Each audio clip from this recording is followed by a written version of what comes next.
I hate Windows. I mean, the ads in my operating system that I purchased, I paid for, and then like I once accidentally enabled OneDrive and just kept spamming me, pop up, back up your OneDrive, and then I had duplicates of different apps. And for some reason, I tried to back up a 100 GB game on my OneDrive when, of course, my OneDrive had like 2 GB of storage because I had the free one, and I didn't even want it in the first place. And every single time it updates, all my configurations and removing Copilot from my taskbar resets. I mean, like, I feel like I paid $200 just to get fed stuff into my cranium. I wouldn't even be using this if I have like some other way to play games. Like, I have to use Windows to play games. Oh, the Steam machine. Yeah, I'll take that. Something that's Linux and I can play games. Yeah, I'll take it. No, I'll take it. Hey, give that. Yep. Big tech did it again. The thing that was going to solve my issue, the thing I just complained about to you guys, they're delayed. AI has gobbled up all the RAM in the trough. Us little petty consumers and even Valve themselves can't get enough to put into their gaming consoles / computers. Poor little consumer me doesn't get anything. But you know, hey, at least the big tech overlords, the data centers are happy, and there's nothing I can do about it. But you know what? There is something I can do. I can just do it myself. I mean, we can do it ourselves, right? Steam Machine is on Linux. It's a computer. You can build your own computer. A bit of background on me. I'm not the biggest tech guy in the world. I build a couple computers, sure. They're adult Legos. You know, that's what everybody says. Have I always built them in a big case, never with any tight constrictions? Yes. Have I never once cable managed? Never. But that's besides the point, and I've never used Linux, but that's okay. You know what? I can do it. I can mod Minecraft on Windows, and I can read the internet. So I'm going to roll up my theoretical, figurative sleeves and just do it myself with the power of the internet at my back. And with the internet, this is what I did. I built what I call the Frog Machine. This glorious little beast, it costs way too much money. But dang, does it feel good for what it does. It can play games like any other computer can play games, right? And it can play it better than the Steam Machine will be able to play it when that thing comes out, whenever it comes out. But yes, it was expensive. Just to go over a bit of the parts, this glorious expensive machine has a Ryzen 5 9600X and 9060 XT, 32 gigabytes of DDR5. Yeah, I know, I said it's expensive, alright. 2 terabytes of storage that I cannibalized from my fiance's gaming PC. And, well, this thing overall cost me about $1,600, even using Micro Center deals. And I built it in a mini ITX case, which cost more money, but, you know, looking at the price of the current Steam Deck, you know, maybe I didn't do so bad after all. But you really care about the parts, right? This video is about how the operating system, what did I put on this glorious beast, the Frog Machine? What are the brains behind the brawn, right? What has gotten me so addicted to even make a video about something that I've never made a video about before or even ever made a video? Well, it's Linux. I mean, like, you know, encaptured me. Before you even go, actually, Linux is many different things, and what distro did you put on it? I'm getting that to, okay, I understand. There's different distros. I'll get to that, all right? And before you even ask, fine, I put Bazzite. I know it's the easy option. I know it's the simple option, and I know there's all you Linux people like to argue about every single different thing. Bazzite, it works. It comes pre-installed with what I need. I have to go in the console and install my NVIDIA drivers. I play indie games. It works. Boots up. Looks good. I can put Decky on it, have the gaming mode, have it show like how games are compatible and how long they take to beat and how many people are playing the game. I can play Cyberpunk 4K, 45 FPS on my big TV, and it took about like, you know, maybe 4 hours of configuring. But hey, I made it my own. It's my own console. Nobody else has it looking like I do. I'm sure you can probably take this video and go copy it and then say, hey, look, it looks like how you have it look. But that's besides the point, okay? I did it myself, all right? I don't have to pay somebody for it. I don't have ads being fed to me all the time on my OS. OneDrive's not nagging at me. And like, I didn't have to pay for it. The operating system, it was free. It wasn't even factored into that. If I bought Windows the way you're supposed to buy Windows, okay, the $1,600 thing would have cost $1,850, you know, $1,850, and it'd be worse. I couldn't use a controller. It wouldn't boot straight up into the Steam mode. I'm sure I could put Steam Big Picture on it, but it's not the same. It's ugly.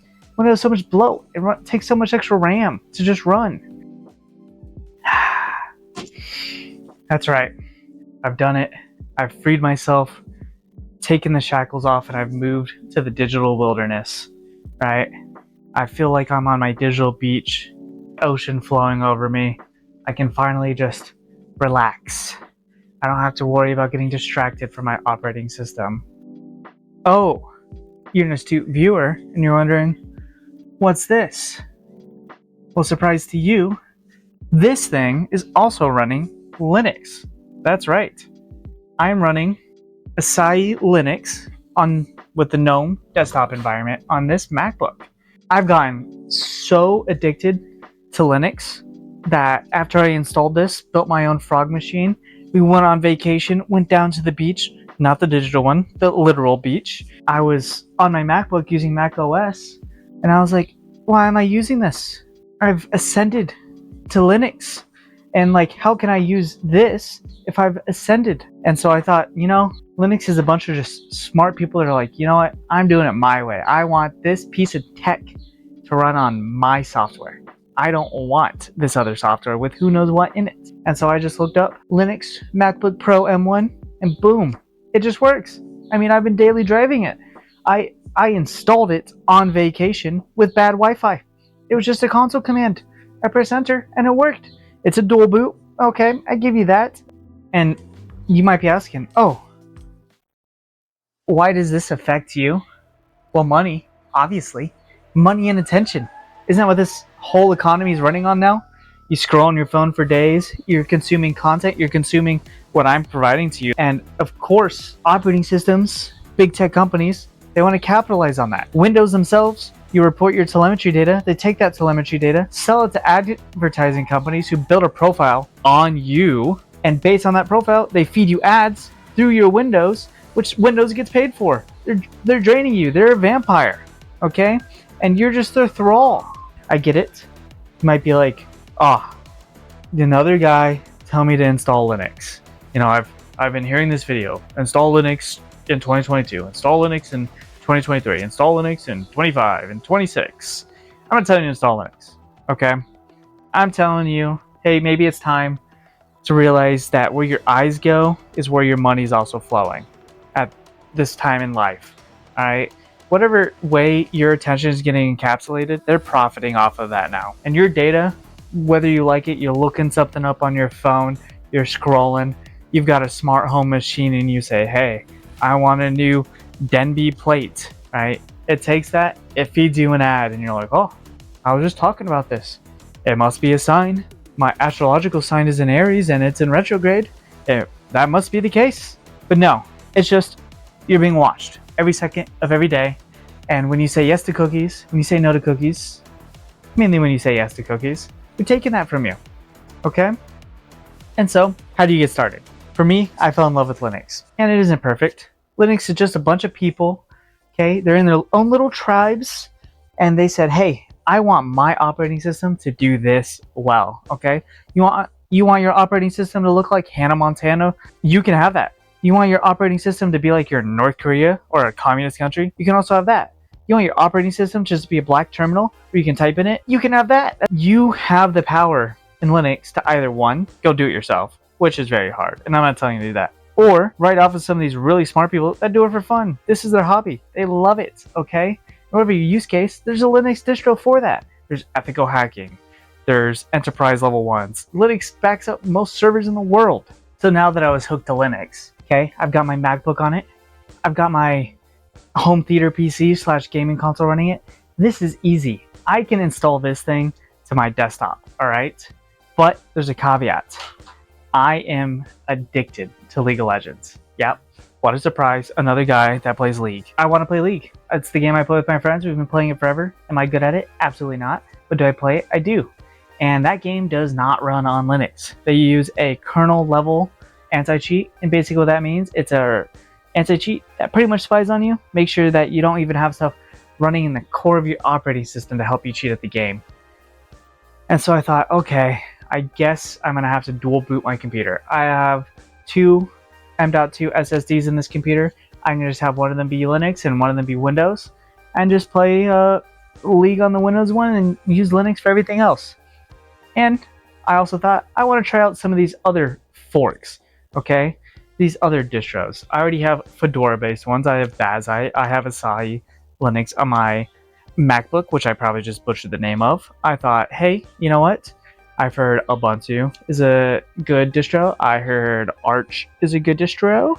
I'm not smart enough for it, but it's a good one. Debian and other ones. I'm not the distro guy.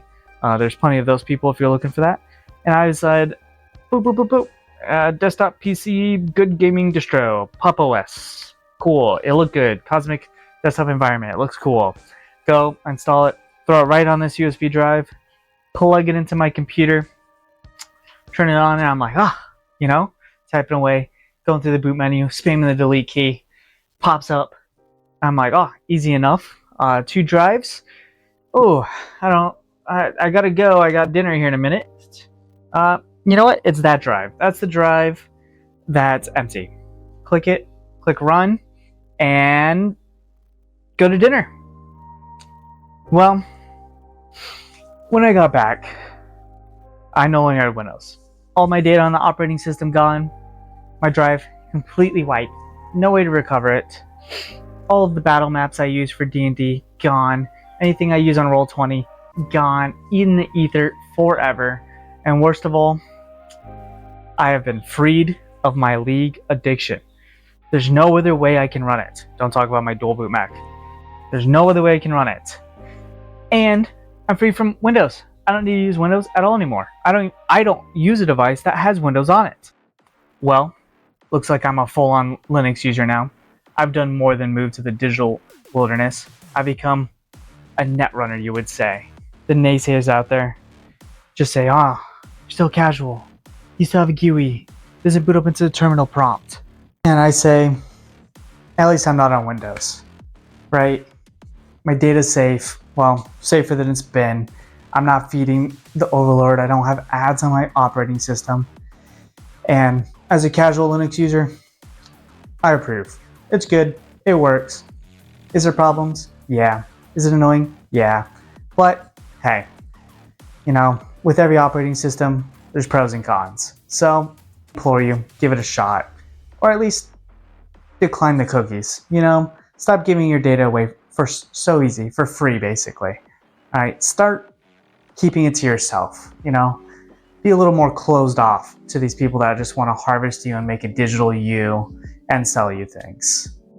And thank you for watching. And a good little surprise, this entire video, except for the camera, was used using open source, free platforms. Yeah, thank you. And I think that's the cool part of this whole thing. And this has been a fun thing to make.